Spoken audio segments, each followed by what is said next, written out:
Hello, Bulls fans, and welcome to the CHGO Bulls Podcast here today on a Wednesday in the US, Wednesday evening. Hope everyone is traveling well. I am Mark K from Australia, joined as always by my good mate, the handsome one, the best beat writer going around. It's Will the Goat Gottlieb. Will, how are you, sir? I'm going to start having to live up to these just fraudulent news introductions at some point. We'll see if that actually happens. No lies were told. And joining us as well for the third straight week, we are on a streak. I think this is officially a streak. We are streaking with the young Joey Spathis, who is in the background pressing all the buttons, supporting us here today. Joseph, always good to have you around, my friend. There he is. Corporal Spathis. Sergeant Spathis. Whatever your title is, whatever your level is, we appreciate you being here, sir. But William, I'm glad to be here with you today because we are talking some stuff that's connected to the Bulls. We're going to try and connect the Pascal Siakam trade to the Indiana. If it's not connected, we're going to connect it. Exactly. If it's not there, we're going to try our best to make it so. But I do think there is permutations for what went down earlier today in the NBA with Pascal Siakam obviously moving from the Raptors to the Indiana Pacers in a trade that went down a little bit earlier, as I mentioned. We'll take you through that today, as well as obviously connecting this back to the Bulls. And I'm trying to understand if this Siakam deal has any relevance or way forward with the whole Zach LaVine stuff. So before closing out the show with maybe some latest trade slop that is circulating around the NBA currently. But William, let's dive into the Siakam trade deal, or the deal that sent Siakam to the Indiana Pacers. Maybe for those who haven't heard in the rare case, maybe you can get them across what the deal and the permutations of that said deal was. Ended up being a sort of three-team trade, but it sounds like the third team was actually not included. This might be a separate trade. But for the bulk of it, we have the Pacers and we have the Raptors. Going to the Pacers, we have Pascal Siakam and a 2024 second-round pick via the New Orleans Pelicans, which is that third team I mentioned. The Toronto Raptors received Bruce Brown, Jordan Nwora, Kyra Lewis Jr., a 2024 first-round pick, which is from the Pacers, another 2024 first-round pick, which is the worst of Houston, Utah, Oklahoma City, and Los Angeles Clippers. So that's looking like it's going to be a bottom 2 or 3 pick in the first round. A 2026 top 4 protected pick via Indiana, and a second-round pick via the New Orleans Pelicans in order to take on Kyra Lewis's $5.7 million contract, which puts the Pelicans under the tax line, which is big for them. They save a bunch of money doing that. And of course, we have Pascal Siakam heading to another Central Division rival, Indiana Pacers. You want to just get straight into reactions? Because I was not surprised that this happened. I mean, I think we were kind of hearing about it all the way back from last night. Shams had the report that they were deep in discussions, but of course it didn't happen until this afternoon. But 3 first-round picks, I guess the first thing we should say is not all first-round picks are created equal. These are pretty low-value first-round picks, but still I think sticker shock, at least for me, when you have a guy who's an expiring contract, who's making $37 million, who's in his age 29 season, about to be 30, who's, like I said, going to be a free agent at the end of this year. So I thought those, obviously, some assurances, or at least the Pacers feel confident that Siakam is going to re-sign with them next summer. But that's another piece of this trade, too, that you have to factor in, which is the upcoming max contract that Siakam could sign with the Pacers, which I believe is 5 years, $247 million. Yeah, and this is why I was looking forward to this episode, because I dare say in this segment and potentially the next one, there might be some disagreements between you and I, which is, like I said, I mentioned this last week, it's rare that you and I diverge on certain things. And ever since you've gone C-Red, it's become a little bit more frequent. What do you mean gone? I've always been C-Red. What are you talking about? C-Red, Mark. No, look, I think I understand it from your point of view in terms of, seeing three first-round picks for a guy that's expiring. On some level, it kind of doesn't make sense. But I think contextually for who the Pacers are, what they're trying to be now and into the future, particularly around the way Halliburton has sort of just boomed at the rate that he has, they kind of got to match that in some respects. And for them, like, they were projected to be a cap space team, but how much does the cap space route really matter for a team like the Indiana Pacers when they're potentially bidding against someone like the Philadelphia 76ers this offseason, who probably would have been a team chasing Siakam? Yeah, sure, there's risk attached to this in the event that Siakam may walk in the offseason. I assume they've done this deal with some sort of, handshake agreement in the back whereby they've sort of agreed to discussing or putting in place an extension or a new deal in the offseason. So I doubt they do this move without some sort of confirmation from Siakam and his agent that they would seriously consider re-signing in Indiana.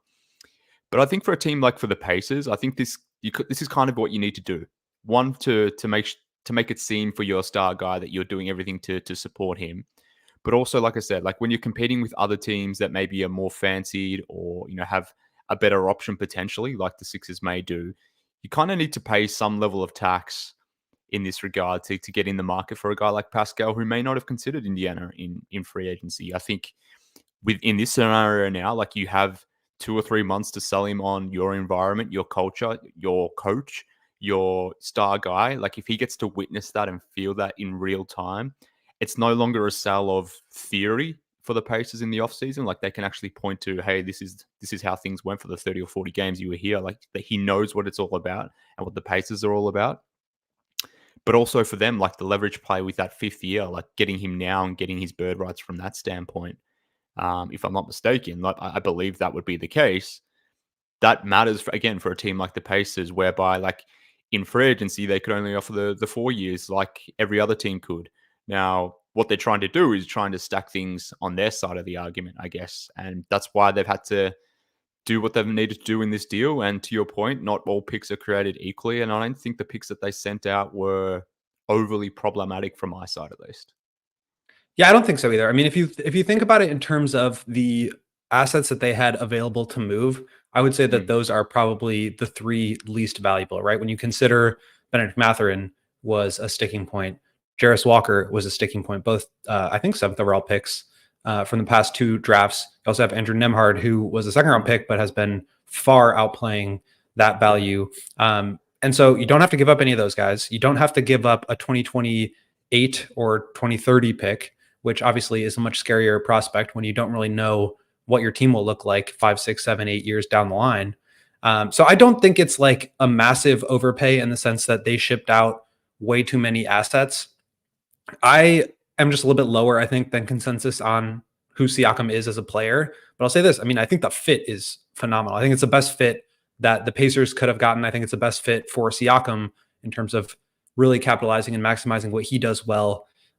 He's going to just look so good next to Halliburton. Pick and roll with those two. You have a floor spacing 5. You play fast. You get out in transition. You can defend and switch a little bit more. Like I think it makes a lot of sense.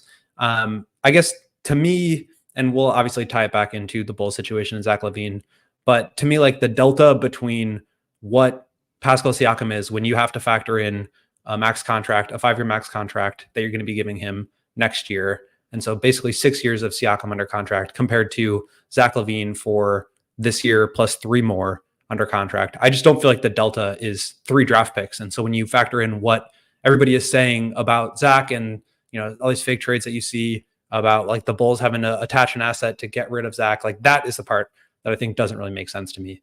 Like I said, I'm a little bit lower than consensus on Siakam. I'm not saying he's a bad player. I just think he's a little bit overrated, but I think it's going to look really good next to Indiana. And the bigger question to me is like, okay, now you have the Bucks who are a powerhouse. You have the Pacers who are looking good. Like the Cavs are still better than you. And they have Donovan Mitchell and all these young players that are continuing to grow. Like, where are you going from here? So even aside from like the Zach LaVine element of it, I think it just reinforces this idea that the teams in the East are getting better and the Bulls haven't done anything for 3 years. And so whatever that is, I just feel like they need to make a move. That's really, I think, the Bulls piece of it for me. No, and look, at continuing that line of thinking, a team that has been, I guess, comparable to the Bulls over the last 2 to 3 years has been the Raptors. Now, pivoting to their side of this trade here, they've traded OG. They've traded now Pascal Siakam. They obviously lost Fred VanVleet in the offseason. They are pivoting to something different. They are trying to do something different, albeit they've probably waited too long. So I guess, 2 questions here. But have they waited too long, I guess is the question. And are they feeling the effects of holding on to continuity too long, which we know our friends in Chicago potentially are doing right now. But similarly, like, should Bulls fans be somewhat, maybe jealous isn't the right word, or envious, maybe is not the right word either, but like, should we be, well, let's run with it. Like, envious. Should we be envious of the fact that a team like Toronto is picking a lane? A team like the Indiana Pacers are making a very clear, decisive move. We can question whether we like the move or not, but like, we can't really question what they're trying to do in terms of understanding what their lane is now. Like, that's very clear for Indiana. It's very clear for what Toronto is doing.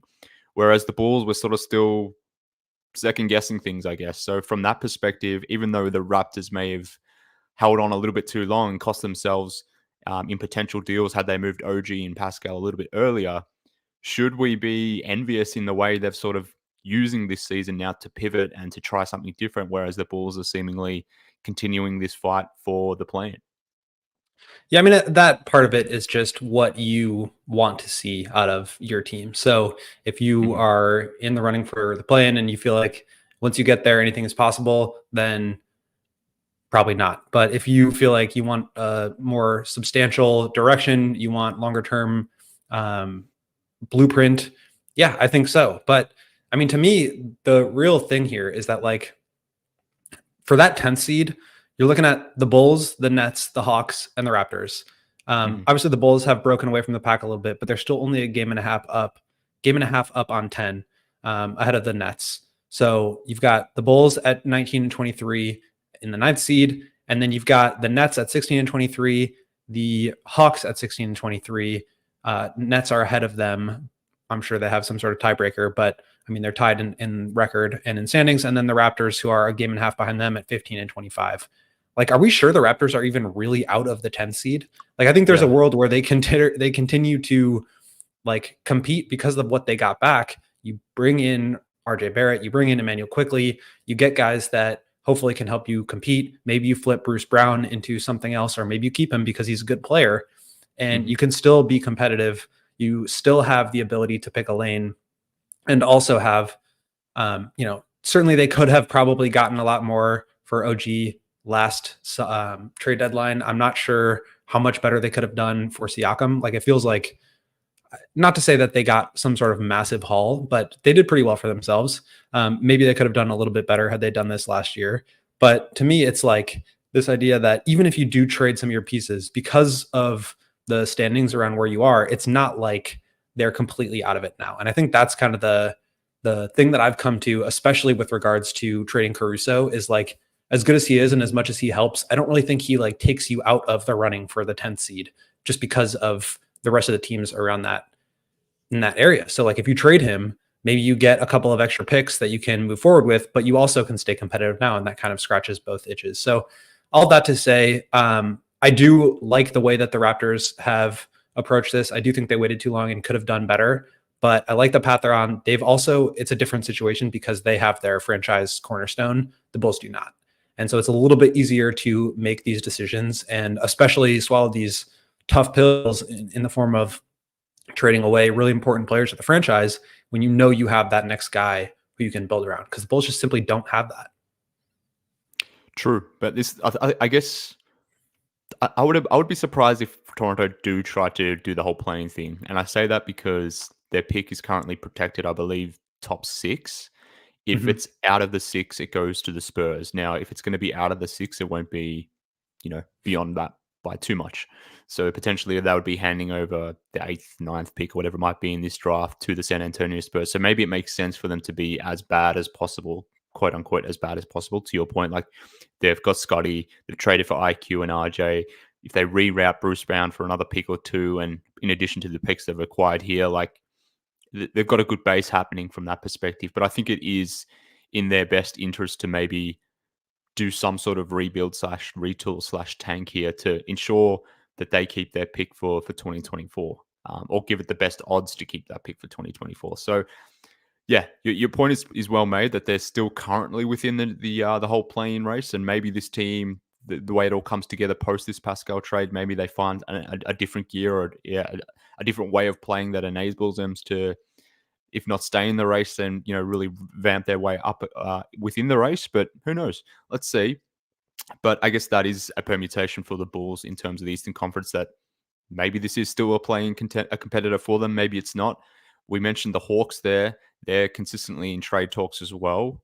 I would be shocked if DeJounte Murray isn't moved at some point. So, what does that do from a competitor race in terms of the play-in? But from the Pacers' point of view as well, they've reinforced themselves. We saw the Knicks make a move earlier. Let's see what Orlando and Miami and Cleveland and these types of teams do. But I don't know. It's the more I think about this, it kind of feels like the Bulls are really stuck in that ninth spot. I don't see them really jumping up towards 6, 7, 8, because, like I said, the Pacers just got better. The Knicks have been good since OG has arrived. The Orlando Magic, if they want to make a move, they can make a move, and they're already four games over 500 already. Whereas, like we just spoke about, Atlanta potentially may go backwards. It's kind of in the Raptors' best interest to maybe stay backwards. Let's see what the Nets do too. So I don't know. It kind of feels like all these teams have some space to do some stuff to reinforce their position in the top 8. The Hawks and Raptors can go backwards and really embolden their tank race, where the Bulls are, again, sort of floating in that ninth space. So I don't know. It kind of feels like there's still so much basketball to be played up, but it feels like already that the Bulls have the ninth seed sewed up in some respects. Well, we'll see what happens to the Magic. They've been struggling. Like you said, still 4 games over 500 and 4 games ahead of the Bulls in the standings. So, the way the Bulls have been playing, it wouldn't totally shock me if they got up to 8. I don't see them getting any higher than that. But the difference between 8 and 9 is a whole play-in game. You've got 2 tries to get into the playoffs. You're not going to get the 7th seed, or I guess you, in theory, could get the 7th seed if you win that first play-in game. But the best the Bulls can do in the as the 9th or 10th seed is win 2 games and get to the 8th seed. Whereas if they win 1 or 2 games in the 7th or 8th seed, then they actually have a little bit more security in that play-in, which does matter. But I guess the real point that I'm trying to make with that is maybe the Raptors do tail off a little bit, and they are 5 games back of the 5th spot in the Tankathon standings, 5.5 games back. 4.5 games back. So they could go that direction. They could just stay competitive and end up kind of in that spot anyway. But then, okay, you look at the standings and now it's just the Nets, the Hawks, and the Bulls. The Hawks are sounding like they're going to be a fire sale team. The Nets are absolutely spiraling right now. They've lost 3 in a row and 8 of their last 10. I just don't know that the Bulls are really going to fall that far back unless they completely blow it up.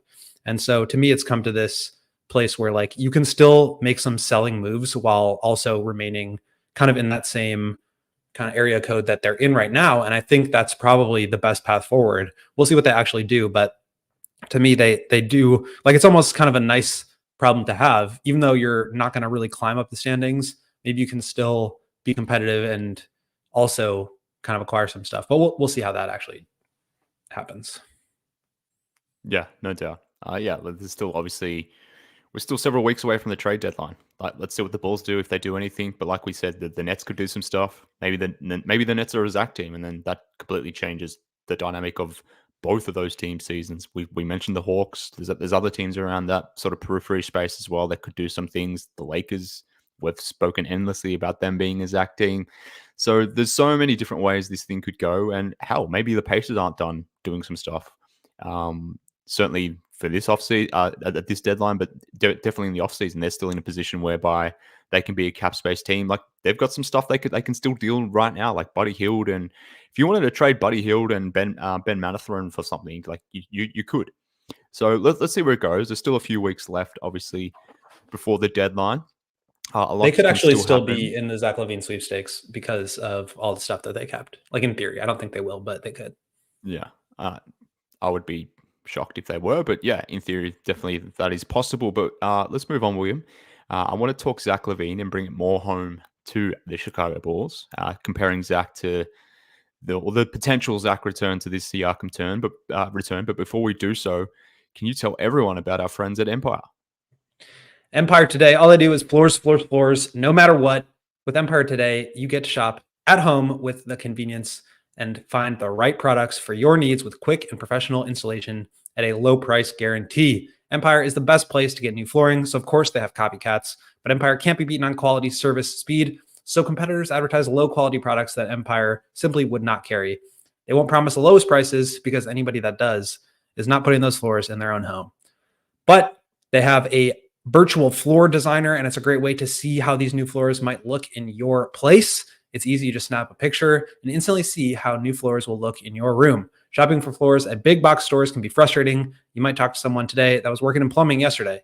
Flooring is all Empire today does. They live and breathe flooring, so you can be confident you're getting honest, upfront advice. They also pride themselves on convenient shop-at-home services. They help customers shop for floors where they use their floors so they can see exactly what those floors look like in their own home with their own lighting and their own decor so they can make an informed decision. They have warranties, so if an issue does arise, just call Empire. The service warranties themselves. You don't have to track down a manufacturer phone number. So schedule an in-home estimate today. All listeners can receive $350 off when you use promo code CHGO. You know the code CHGO, $350 off at Empire Today. Go to empiretoday.com/CHGO for details. Yes, William, and our friends at Game Time, all they do is tickets. They hook you up with the good stuff, friends. So if you're not using their app, I guess my question to you would be, what the hell are you doing?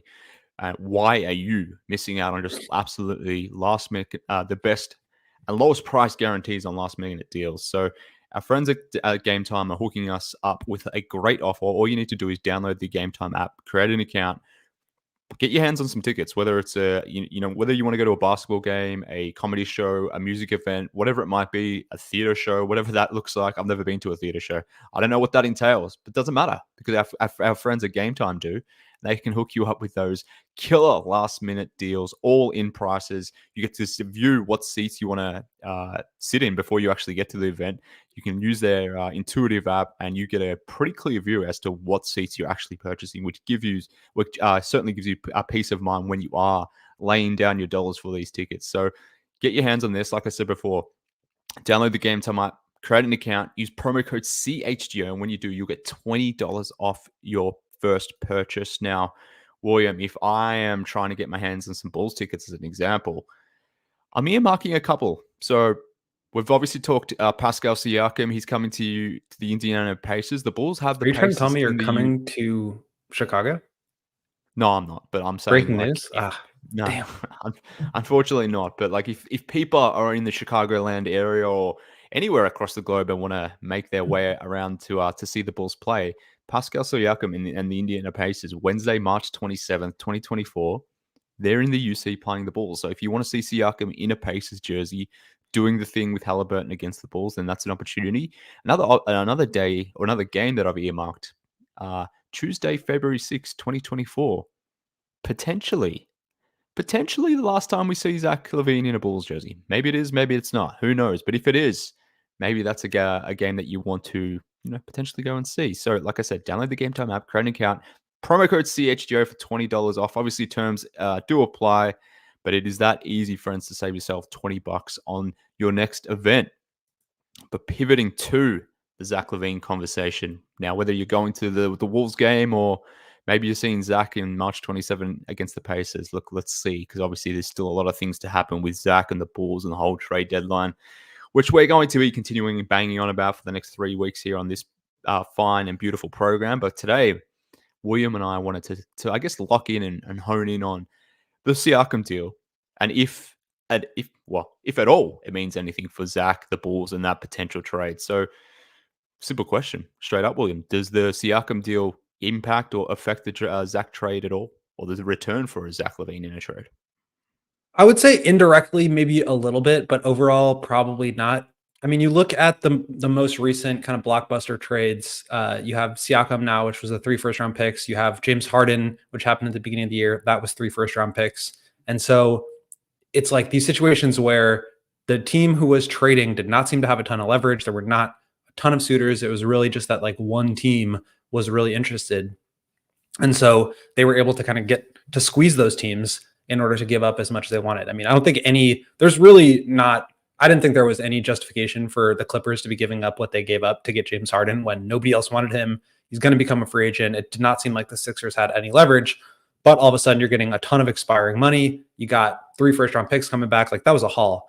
And so, like, does that affect what the Bulls could get for Zach? Even though these guys are not perfect players, even though their contract situation is really murky, does that mean maybe the Bulls could get a similar return for Zach?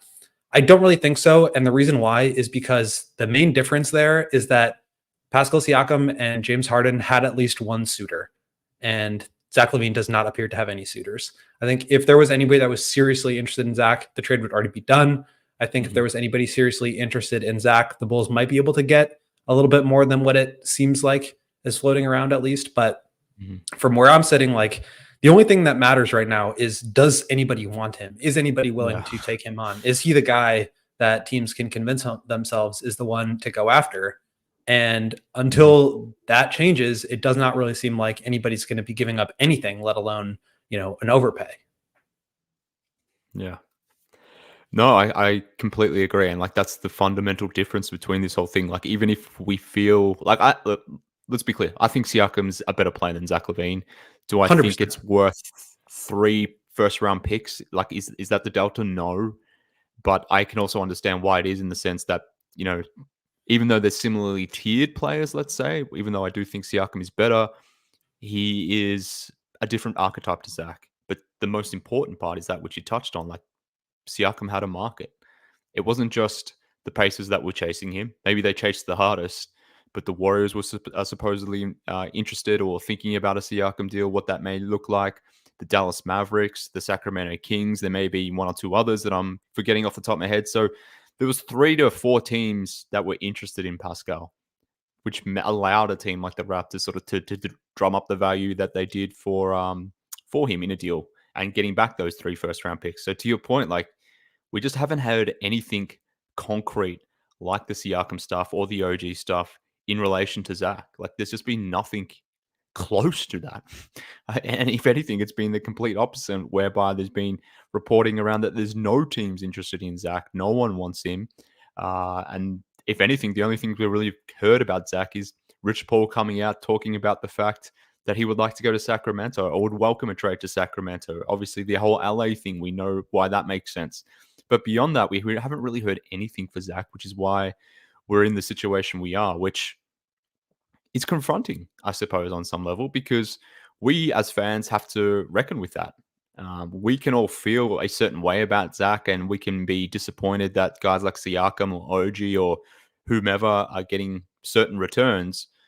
But at some point, like, I guess we just got to accept what the NBA is telling us. Now, maybe things change. Maybe between now and the deadline, a team gets desperate and their season is falling apart, or maybe the inverse is happening. Maybe they're advancing at a rate that they didn't expect, much like the Indiana Pacers, and they want to bolster and add to that team. And maybe at that point, things change and Zach becomes an option for those teams. But right now, that's kind of all we're doing, is like hoping for something dramatically to change within the landscape, because Zach in his own or on his own doesn't have the ability to really maybe change the market or that landscape in the same way Siakam did when he entered that trade portal. Zach has been in that portal, but the context isn't changing. So I don't know, that I guess that's why, not that we as 2 idiots here on YouTube have much control over the situation, but I guess I feel like I have even less control over it because no one is interested in Zach. Whereas, like, if you're a Toronto or a Siakam fan, like, you kind of feel like you potentially could get something back because at least there were teams that were interested in your guy. Yeah, and I think, like you said, that's the biggest difference. It's really the only difference. To me, I understand that Zach LaVine is not really thought of very highly around the league.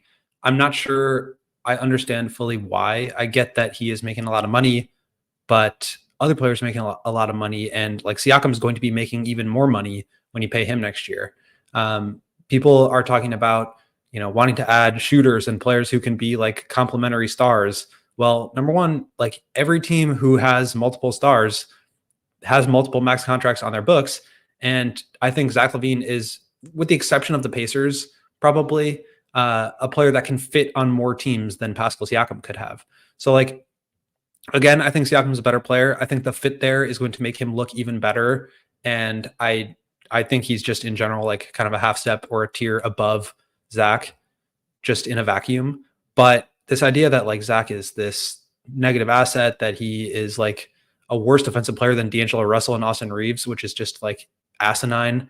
I don't know. I just think like the narrative about him has gone so far, but that really does affect his trade value. And it's also probably why, I just don't know that I see anything actually happening here. Now, you mentioned teams getting desperate or teams wanting to accelerate things. I think where it actually does have an effect on LaVine, the Siakam trade, is just like the general landscape around the league. There's not very many players right now who are on the market. You can now point to DeJounte Murray. You can point to like maybe some of these other lower level players.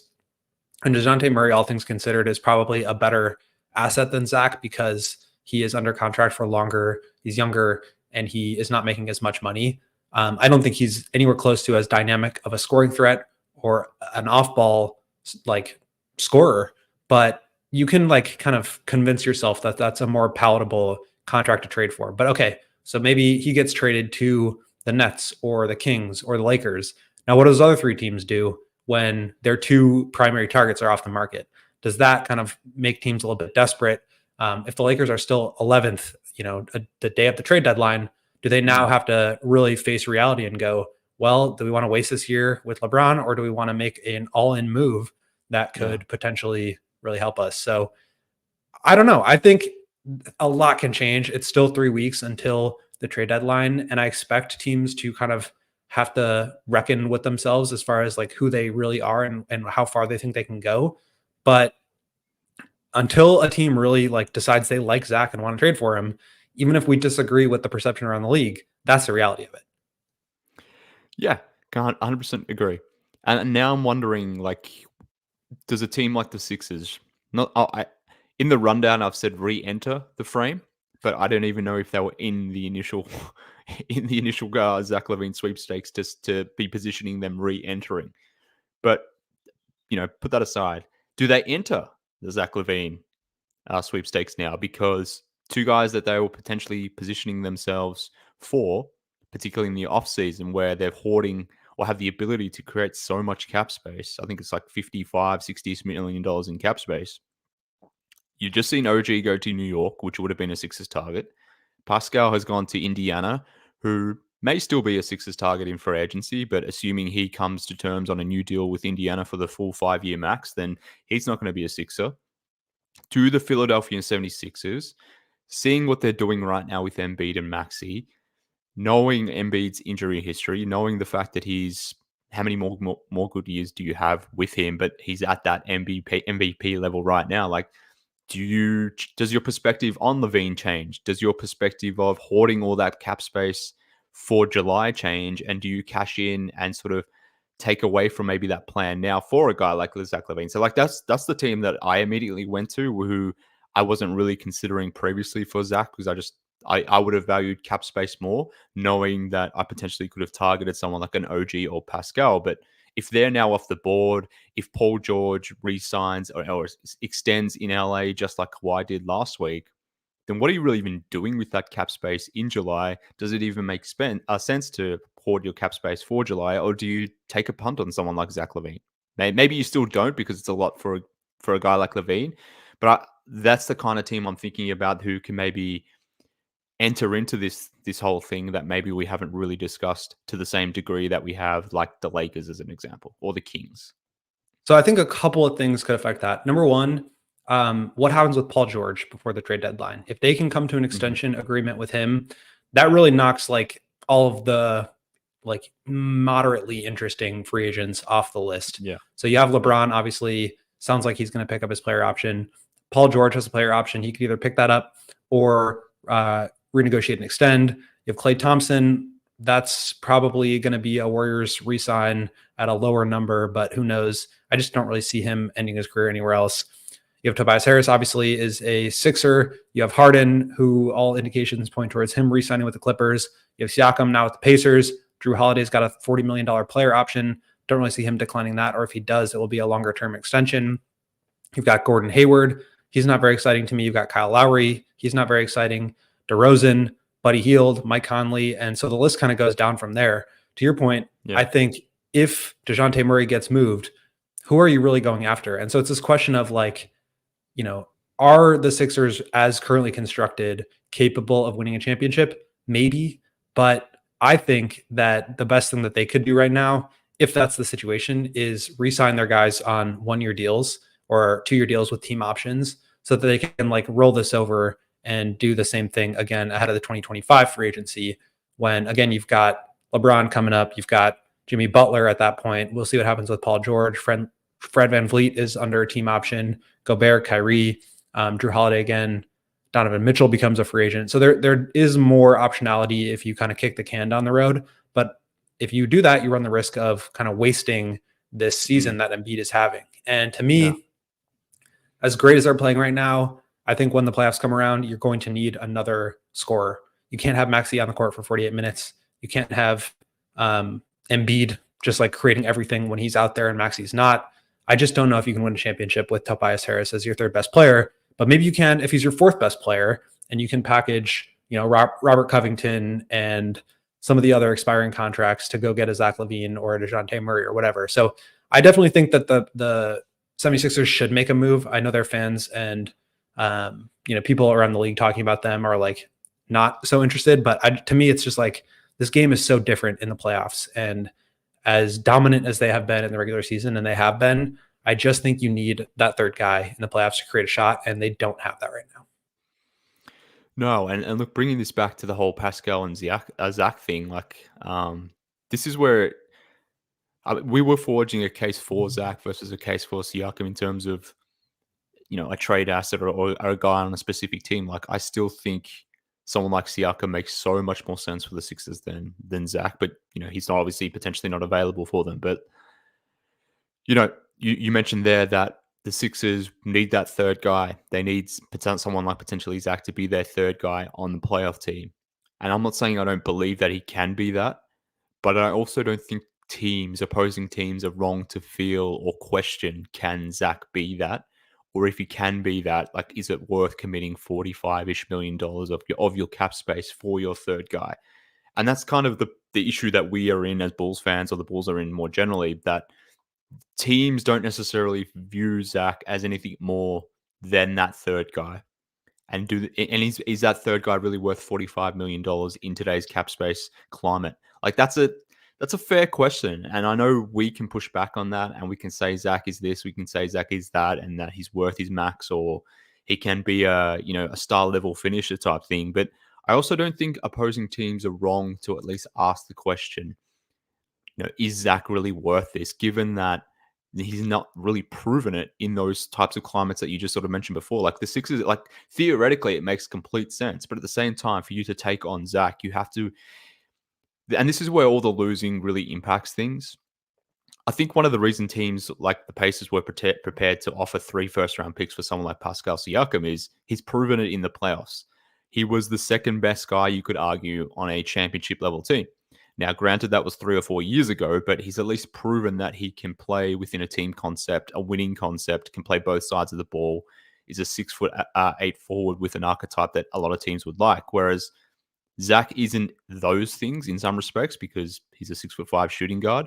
But in terms of the winning and the intangible stuff, the questions that teams have around Zach LaVine, I don't think they're wrong to fear or question that, which is, me trying to be as objective about it as possible. I don't know if I'm wrong in saying that, but I guess all I'm saying is I don't think teams are wrong to be questioning that element of Zach because it hasn't been proven yet. I think he can prove it correct, but for a team to take that punt or to be the team to take the punt to prove that, it is a bit of a risk. It's a gamble. Yeah, when you look at James Harden, for example, like, he's proven that he cannot be that guy, though. Like, I think that you also have to take that opposite end of the argument into consideration too. Not to say that they need him to be with the Clippers team right now, where he's really the third best player. But I think that's the bet you make is, can James Harden be the third best player on a title team? I think he probably can be. Can Zach LaVine?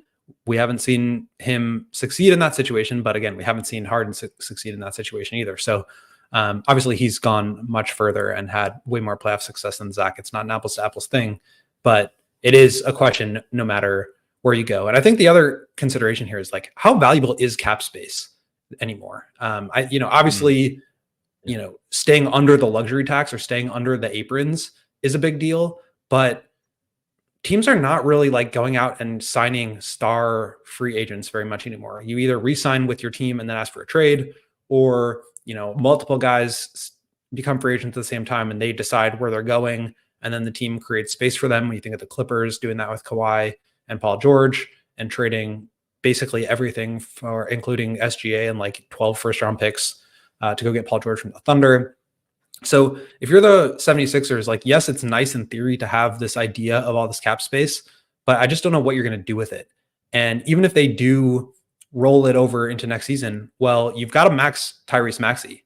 And so even if you re-sign Tobias Harris at a lower number and you bring back Covington and you bring back Nick Batum and you bring back Marcus Morris just to like keep those cap holes on your books, okay, well, what are you going to do the year after that when the cap room that you have has just shrunk dramatically because you've maxed out your second player? And the other piece is like consolidating these contracts in the new collective bargaining agreement is really difficult to do, because if you're over the apron, you can't aggregate salaries to get a max player. So this is, I think, in a lot of ways, the last chance for teams to go load up on third stars.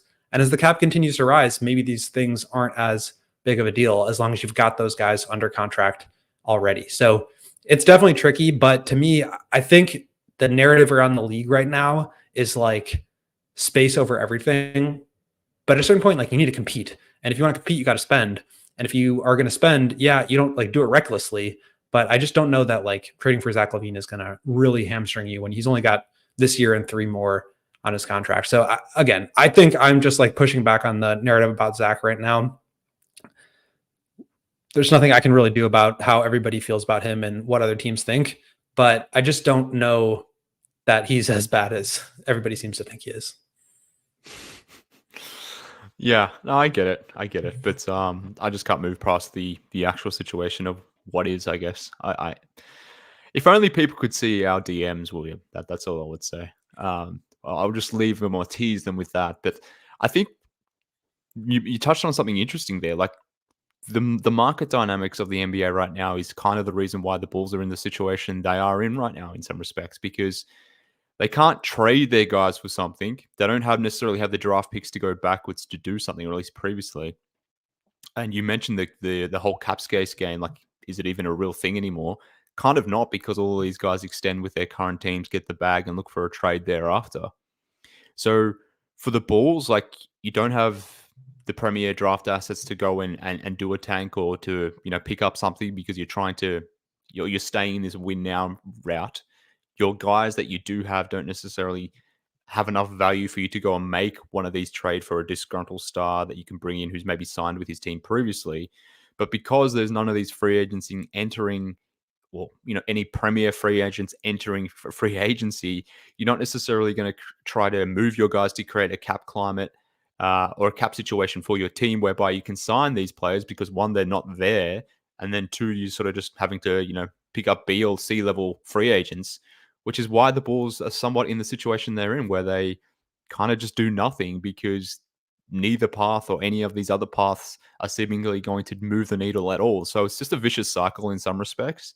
But I think people have overlooked it in some regards, the way free agency has changed the landscape a little bit, or the way the free agency landscape has moved, and how that's impacted the Bulls' current situation in terms of why they continuously go back to this continuity well, because I don't know, like, all these other paths aren't very fruitful either, or at least potentially don't appear to be, without completely botting them out, which they seemingly don't want to do as well. So, like I said, it's a vicious cycle. It's problematic, but let's see where it all heads, I guess. But we're going to continue talking about Zach, trade stuff, more slop. We'll come back and do that. But before we do, we want to tell everyone about our friends at ComEd, who are making it easier for businesses to switch to electric vehicles.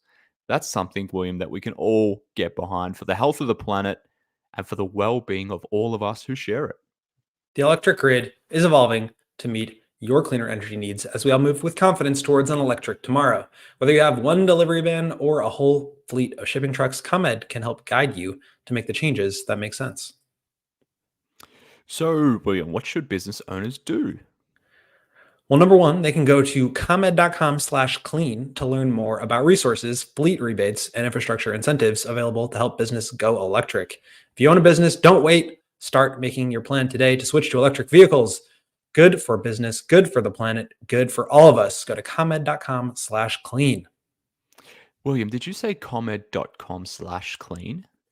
ComEd.com/clean. Go now and see how going electric connects us to a better way of doing business and a better future for generations to come.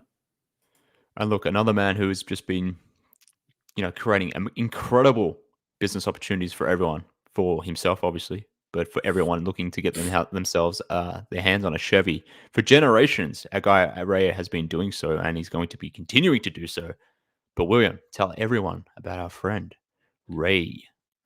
Our guy Ray Chevrolet is ringing in the new year with the best offers all month long. Make your way to Ray Chevrolet on Route 12 in Fox Lake to join on savings and start your Ray resolution. As one of the top-selling Chevy dealers in the Midwest, you'll always be able to shop one of Chicago's largest Chevy inventories. But right now, they're trying to make room for inbound 2024 models, so all their current inventory is must go. Plus, you can find the perfect tailgate vehicle at Ray Chevy because they have over 100 new Silverados available with price tags starting at $19,495, or take up to $10,000 off a new 23 Silverado. That is incredible savings. And to top it all off, they are pricing over 125 vehicles under $20,000. Seriously, guys, can the pricing get any more affordable? I don't think so. But wait, there's more. They are giving out free oil changes to anybody who mentions CHGO. So when scheduling your oil change at Ray Chevy in Fox Lake, you can get a free oil change. Start your new year off right. Visit Ray Chevrolet in Fox Lake or raychevrolet.com to start your Ray resolution. They've been serving the community since 1963. Ray Chevrolet, find new roads. There you go. I think we might need to contact our mate Ray and see if he can offer a Chevy or two up in the Zach LaVine sweepstakes. And maybe that sweetens the pot a little bit. Yeah, just a little bit, Like, hey, we'll give you Zach, we'll give you Caruso, and our mate Ray's gonna, send you through or forward you through a couple Chevys. Does that do a deal for you, Los Angeles, or whomever? I don't know. I'm just putting it out there. If Ray's looking to make some deals as well, there's just some synergies across the board here. So. Well, speaking of let's chat about it. Little sweeteners, there was a little nugget today in something that KC wrote. And this echoes a sentiment from Mark Stein, who wrote in his new newsletter the other week. KC wrote, given that insurance is currently paying the bulk of his contract, it is conceivable that Lonzo Ball is used as salary matching addition to any potential trade the Bulls could make before the February 8th deadline. That is pretty juicy news to me. Not saying I think that it's going to happen, but it does kind of come off as an asset. I mean, basically right now, insurance is paying, I believe, 80% of Lonzo's contract, meaning, yes, it's still on your books, but you are not paying it. The insurance company is paying it. So that's like a lot of savings off the books for owners who could be interested in, whether they're trying to get under the luxury tax or whatever. Like that's a huge chunk of money that you're saving this year. I don't know what the rule is. I would have to check this out about whether another team can medically retire Lonzo after next year, but maybe either way, he'd be in an expiring contract. You could get the DPE for him again if he's unable to play, or maybe be able to wipe him off the books entirely with the medical retirement clause. So that's kind of an interesting salary matching thing. And it makes me wonder, like, the Bulls could have put Lonzo out there. They've got multiple picks that they can trade. I'm not saying they should. They've got the Portland pick. They can trade starting, I believe, 2027, 2028, 29, 30. Obviously, have to do alternating years to avoid Stepien rule. But they have some stuff that they could ship out to make a compelling offer with matching salary to go get somebody. I mean, I don't necessarily think that they should do this because I'm more on board with going the other direction. But like, there's a world where they become buyers at the deadline. And I think that could actually be pretty interesting. Do you feel like that's a solution worth entertaining? Yeah, it's an interesting one. I would be extremely surprised if the Bulls are buyers at the deadline. I don't foresee. I mean, I guess the reason why I say that, like, there's been previous seasons where it made more sense to be a buyer at the deadline, and they chose not to do it then. So doing it now kind of seems, why would you do it now if you haven't done it in the past? I suppose, but maybe obviously the context of the Lonzo situation is different now compared to what it was 1 or 2 years ago. So yeah, it makes sense on some level. Do I see them moving on from Lonzo or using this within a deal? I don't know. Like, would this be part of a a LaVine deal or a separate deal? And I'm what I'm thinking it would probably be separate. Like, okay, this is just off the dome right now. I'm going to the trade yeah, machine to see if this is even legal. But like, oh, could you there do you go. Lonzo and Patrick Williams for Gordon Hayward and a pick or something like that? You get expiring contract. You avoid the issue of having to pay Patrick Williams if you're not comfortable doing that. And you get a contributor who's a veteran who can shoot, dribble, pass, and defend a little bit. Obviously, that's a risk, but like that doesn't seem totally crazy to me. And if you can get like an asset back and clear out a ton of space, I don't know. I could see that being potentially interesting. But again, that was like first thing that came to mind. It could be a variety of other teams and another situation. But you know, the Hornets are going through an ownership change. Maybe they want to take a swing on Patrick. They feel like they are comfortable paying him rather than Gordon Hayward. You get the Ball brothers back together if Lonzo can ever make a comeback. Otherwise, no harm, no foul, because you're not even paying his contract insurances. I don't know. I can see that being kind of interesting. Yeah, I hadn't thought of that one. One that I thought about was pairing him with Vooch and sending him to Golden State as an example. I think they need some help in the center room. They've taken, I think Lonzo, assuming he could come back, would be a perfect warrior in some respects. But if not, then as you mentioned before, insurance is paying a lot of his deal. And if Laker wants to get off someone like Andrew Wiggins or another bad contract that they potentially have there and is prepared to give up one of their younger guys or future picks, maybe. I don't know. Like that's probably where my head was going. Again, not necessarily connected to the LaVine stuff, because when you then add Lonzo's 20 million to Zach's 40-ish, now we're talking about $60 million that you have to line up or marry up in a deal, which is even more difficult maybe than just dealing with Zach alone. So yeah, That's look, I would less be of like surprised. a buyer move though, because you're still moving off of one of your players that obviously management believes in as a foundational piece. But Mm, mm. like, could they have put together a more compelling package for Siakam? Like, should we be like criticizing the Bulls for not getting in on the Siakam or OG sweepstakes when you had matching salary? You don't know what you're going to do with Patrick. You've got picks. Like, I don't know. I wonder. I'm not saying they should do it, because again, I believe they should go the other direction. And we can talk about like if they're not going to be able to trade Zach, what should they do? But I don't know. I think that is a path not taken for sure. Well, I mean, how would Patrick Williams be able to develop William if you traded for Pascal Siakam? Like it just wouldn't be possible. Well, So Patrick would be in the trade, is my point. Like you would turn I was Patrick being into facetious and a something else. douchebag. So I'm aware. The real question is, could he survive next to Scotty Barnes? Wow. Let's not go there. The Florida State boys. Yeah. Anyways, any more trade stuff that you want to discuss? There's a little bit flying around stuff that post the Siakam stuff with teams like the Mavericks, and maybe some other teams like the Kings, teams that were involved in the Siakam stuff, which we're hoping maybe they could enter into the Zach stuff. Maybe. Let's see.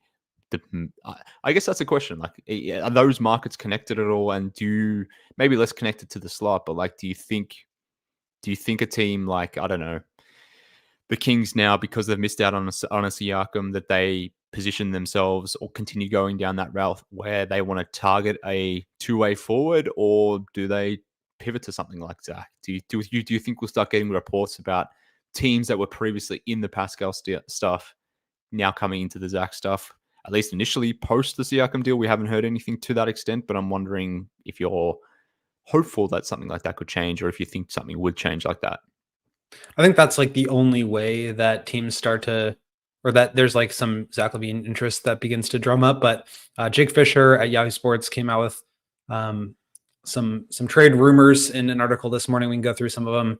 This was prior to the Siakam trade, so some of this has changed. But teams like Dallas were interested in Siakam. They're also interested in Andrew Wiggins, PJ Washington, and Dorian Finney-Smith, as well as Jeremy Grant, who it seems like the Portland Trail Blazers are not necessarily interested in moving, but apparently the Kings were a suitor for Siakam, and they had made Harrison Barnes, Kevin Huerter, and Davion Mitchell available in trades. That was the trade package that I put together for Zach. And so maybe that holds and is something that the Bulls could get in on now that, like, I don't know if DeJounte really fits with the Kings. Like, if I were them, I'd probably prefer Zach, but, the money is a big deal. Obviously, Golden State was mentioned as a Siakam partner. I don't see them really being in the Zach LaVine sweepstakes. I don't really see the Bulls trading Vooch, like, really under any circumstances. It just seems like they brought him back because they want him around. So they'll have to obviously go a different direction.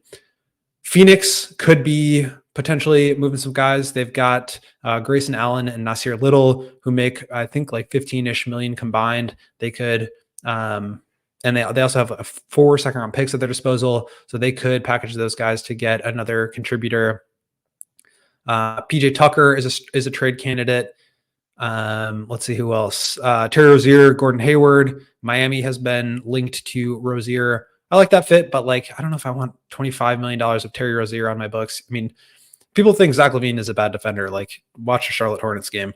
And then San Antonio could make available McDermott and Chetty Osman, as well as Devontae Graham, who's making $12 million this year, but it has only 2.8 guaranteed for next year. So that could be interesting. And, it does feel like, to me, a lot of these teams are buyers. There really are not a lot of sellers on the market.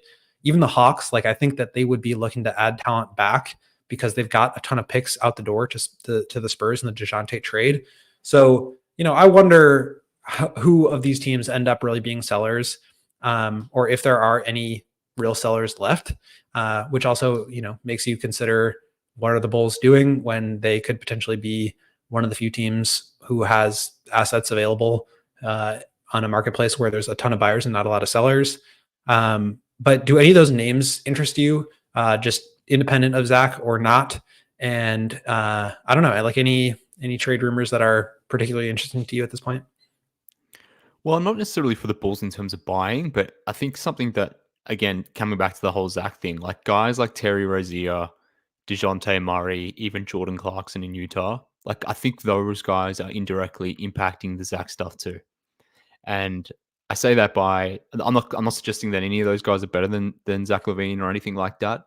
But if I can get Terry Rozier and pay him $24 million this year, I think next year's only a partial guarantee, and then thereafter he's a free agent.